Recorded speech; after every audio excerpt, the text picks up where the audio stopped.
Do you want to start in rent to rent but you're stuck because you cannot find any deals, or you don't know how to find deals? Maybe you've tried the likes of Rightmove but you feel like all of the good properties have taken and they're gone. So in this video, that's all going to change. I'm going to show you exactly what you need to look for. My name's Kenny Pittman and I'm a rent to rent coach, and I've taken on HMOs and service accommodations in the deepest of low season. So it doesn't matter what time you're looking into property, into rent to rent, there's always deals to be had. So I'm going to show you exactly how to find rent to rent deals, and I'm going to show you how to find them quickly. So the aim of this video is I'm going to show you how to find HMOs available on Rightmove. Identify landlords who are desperate to fill their HMOs. So there's a potential landlord who's looking for your solution and it's just sat there and people don't know how to find these deals. And essentially we don't want to be wasting time looking at properties that aren't going to work in the first place. Plus I'm going to walk through the strategy of how to actually go about doing this. So if you're enjoying this type of content, be sure you hit that like button. So why look for existing HMOs? Existing HMOs are already set up. They're compliant, they're legal, they're on the HMO register, they've got the license, it's set for a number of years, the fire doors are in place, emergency lighting, smoke alarms, everything, the whole building is compliant. And in most cases, they're already furnished. They come fully furnished. So there's an expense saved, you don't have to furnish it. Now, I know what you may be thinking. If a property is advertised as a HMO, you might already think that the rent is already maxed out and there's no margin for you, but not always. Landlords, they want stability, they want peace of mind. They want that more than squeezing out every single penny out of their property. It all depends on their backstory and their experience of managing that property either themselves or through an agent. What has happened in that property for them to come to the conclusion that what you are offering is appealing. And that is where our services lie. And this is why people get deals. It's guaranteed rent, it's peace of mind, it's full management for the landlord. They can literally take a step back, they can go on the holidays and it's worry free that a tenant isn't going to just hassle them all the time. So let's jump straight onto Rightmove. Let's go with anywhere in the UK where there's a city, really. That's essentially just the starting point, is major cities. So let's go straight for Bristol. Always click for rent. So I always go 3 miles. We want to start the price at, I would say, minimum of 1,500 to eradicate rooms. We don't want rooms to appear in our listing. And minimum bedrooms of 4. That's it. Click search. So we've got 1,200 results here. But we still need to filter it down a bit more. So there's many different filters you can use in this. I quite like to get straight to HMOs.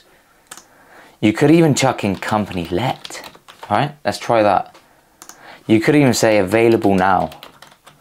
So if there's a property with all 3 of these listings, that's a very hot lead, right? So this has 2 keywords. It's a HMO and it's available now. Boom! Just found a really hot lead. The 4-bed HMO, or it may be a house. We'll find out. So it's available now. It's looking like a house. This 4-bedroom terraced HMO. Boom! The rent is a little high from experience, 2,600 for a 4-bed. Estate agents are just out of their mind. They're deluded. 2,600 for a 4-bed house. They're deluded. Absolutely deluded. Asking crazy rent. And it's really common at the moment, but don't let that put you off. Don't even entertain the price. What you guys shouldn't be doing is opening this and be like, ah, it won't stack. Right? Who cares about the price? This is like advertising a £3,000 value car for £5,000. They're being cheeky, they're seeing what they can get. Hence why it's available now. People aren't willing to pay this. So this is what I do. I literally glance through the pictures. I'm like, yeah, it looks like a student HMO. Then a second route through, looking for kind of HMO compliance clues, like fire alarm systems, fire doors, emergency signage, and there's none of that in the pictures. The way you present your offer is the property needs to be compliant. So if they accept your offer, it will be compliant. Cool, so there's a lead straight away. Another thing you can do, instead of keyword match, go for oldest property listed first. And if they're available now, 8,000, right? So that's not really a HMO. Here's a HMO, advertised one of the oldest, HMO available now. The 5-bed, great spec, great spec. They're looking for a long-term let. I always just check the description, make sure they're not saying in the description, if you're a company let, do not call us. Don't waste your time. Don't waste their time. Don't waste your time. It's also available on Airbnb. I'm assuming it's not that successful as an Airbnb because it's available right now. Another thing you might notice is that are available next June, July or September. These are the academic year properties. So they will have students in there until the next academic year. This is the landlord advertising their properties to secure the next batch of tenants for next year. So for example, you're starting university next September, you and a group of 4 of your friends, you're going to look for a property now, like now until kind of March, okay, and secure a property. That's why they're advertised now, to secure tenants for the next year. Don't wait. Don't think, oh, it's not available till next September. I'll call nearer the time. Boom, it would be gone. A company let or a batch of students would have taken it. You need to act now. But the ones that are available now, this is where the landlord's really struggling because they missed that market of the students. The students didn't want their property. Why? Was it too expensive? The spec isn't great? Is it in the middle of nowhere? This is the thing you need to learn to look for, is why wasn't that property taken? This is where due diligence comes in. You need to put a listing on Spare Room, check demand, collect potential tenants that actually want to view that house before submitting an offer. But anyway, properties that are available right now, the landlords are losing money, and they're losing a lot of money fast. So they are going to be seriously open to invite an offer from yourself. That will make them more open to the rent-to-rent model. If you're thinking of who to target when these properties are empty, your client will be professionals, people working in the immediate area, mixed tenants of mature students and professionals.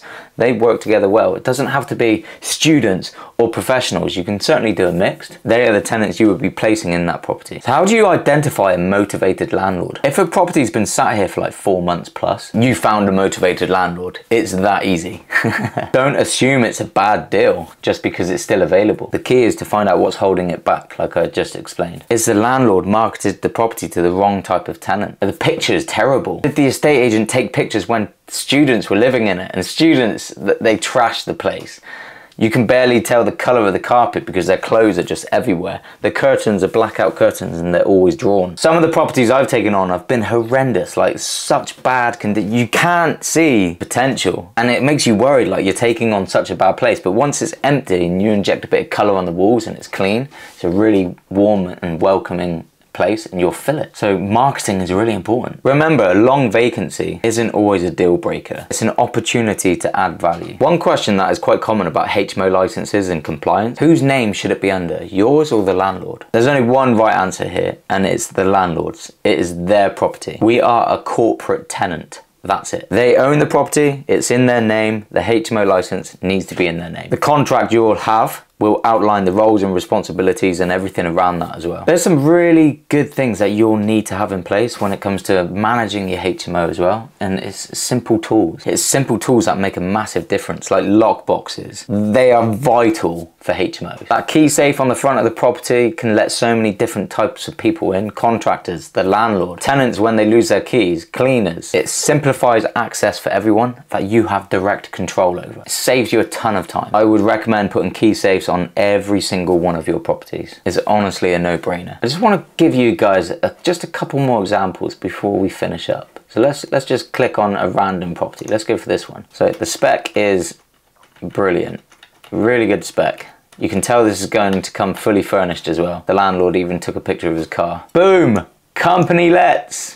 Just clicked on a random. Honestly, that was not scripted at all. Company lets. Student. Professional, company lets. There we go. And that's it. I'd do no more. I'd call the agent and go about your pitch. The pitch is the most simple one. I won't go in depth on the pitch that my mentees use because it's quite in depth. You know, we try and stay ahead of the curve as opposed to what everyone outside of the mentorship is doing. We like to remain different with our approach. Our viewing rate is quite high. But essentially, if you just ask them if this is suitable for like a small business or a company let, you don't even need to be that tactical. They are inviting you to call them on a company let basis. So call them. Now that's 2. So I'm just gonna go like this, and then wherever my mouse lands, I'll click it there. So the rent is crazy high, don't care. It's available right now. How many beds is it? 6 bedrooms. I mean, you're just treating the property as like a gate, an excuse to call the agent, right? So that's all I do. And then I just call them, say, hi, you know, I've seen this property on Cumberland Street. It's a 6-bed HMO. The rent is 5,382. I assume it's still available because it says available right now. Is the landlord looking for a long-term let? Yes, they are. Okay, perfect.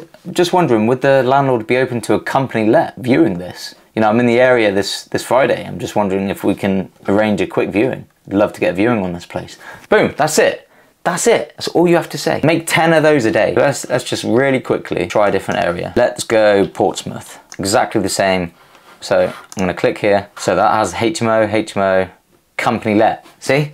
They're literally inviting you. So let's click this one. 5 beds, available next year. Like I said, it's still cool. Don't wait until then. Strictly no rent to rent or company let. Right, so why? Right, of course it has. So always look for that sort of comment in the description. You know, like I said, don't waste their time, and essentially you're wasting your time. So it would say the same in that because it's the same estate agent. So guys, I hope that helps. Thanks for sticking around. Take these tips, start applying them in your business. Don't over-analyze potential deals. It's just an excuse to call the estate agent, but you still need to qualify them. Make sure you're not wasting their time and their time. That's how you find deals quickly, like leads, which will lead to deals. Does that make sense? If this video was helpful, let me know in the comments. Really appreciate it. Let me know how you get on as well. Rent to rent isn't pure luck. It is getting lucky with the right tactics and being consistent with those tactics across an element of time. So please implement exactly what I've told you on this. This is what I do. This is what my students do. This is how we get HMO deals. It's all about persistence and knowing where to look. See you guys next time.